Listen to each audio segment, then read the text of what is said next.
Hey, quick training. So I want to talk about pricing and how much it actually affects your brand's image. If you want to be seen as someone who gives results, is quality, not the budget option, you really want to consider how much you're charging people and what you're pricing for your services. Because your pricing is literally the first thing people see and the first thing people judge you off of and what your brand's image looks like. If I said something like Ferrari, instantly you would just think expensive, high-end luxury. If I said something like Walmart, you would immediately think slashing prices, discounts, cheap alternative, right? Not really high quality. So that's what happens when you're pricing. It needs to reflect what it is that you want to present into the world. If you want to be seen as the budget discount price, I mean, like, sure, that's fine. You discount and stuff. I don't know how to help you there, though. But if you want to be seen as the more top tier, the more premium, not everyone can work with. It's exclusive. Only a certain amount of people that can work with you.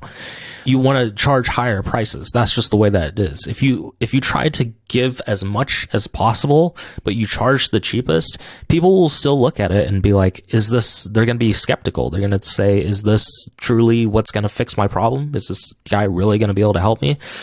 So if I handed you this Rolex right here, a Rolex Daytona, this beautiful watch right here, and I said it was $200, you could have it, $200.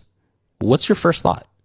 Fake, right? You just immediately would think that it's fake and you have this negative frame around it. Even if it was 100% authentic, if I just walked out the Rolex store with it, you'd be looking for flaws, you'd be looking for negatives, and that's the frame of mind that you would be going at this deal in. You're like, why is it so cheap?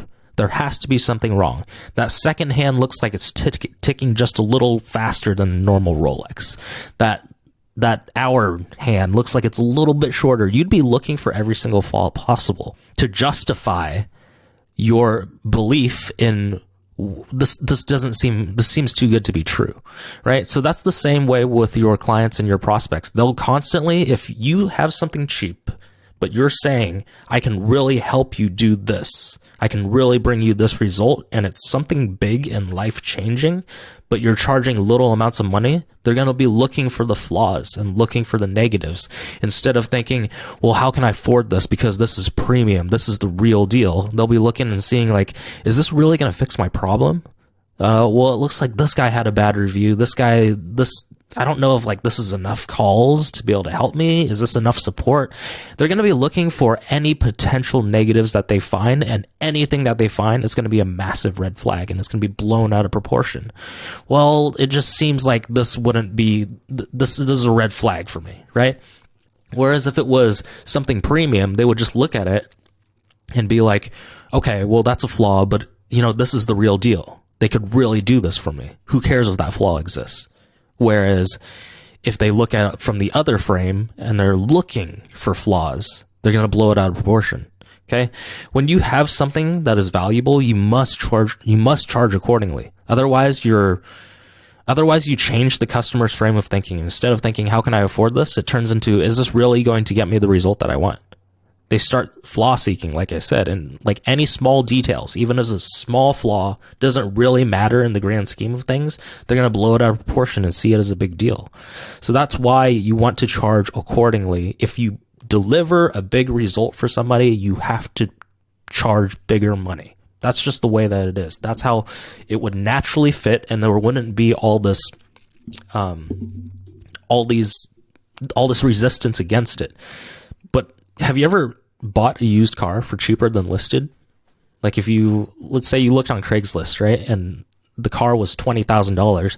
You meet up in person and you're like, would you take $12,000? They're like, yeah, sure. You would start to think, why is this so cheap? Why are they willing to go this low? There's a tiny leak here. I see like a little speck of some fluid. The engine must be going out.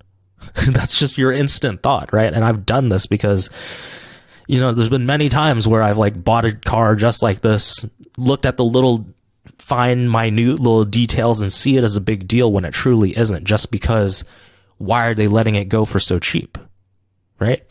And so that's the same thing with your prospects. And if you want to build a brand that is premium, that people will believe that you have what it takes to deliver the result, you also have to charge accordingly, because that's how they're going to perceive your brand's image.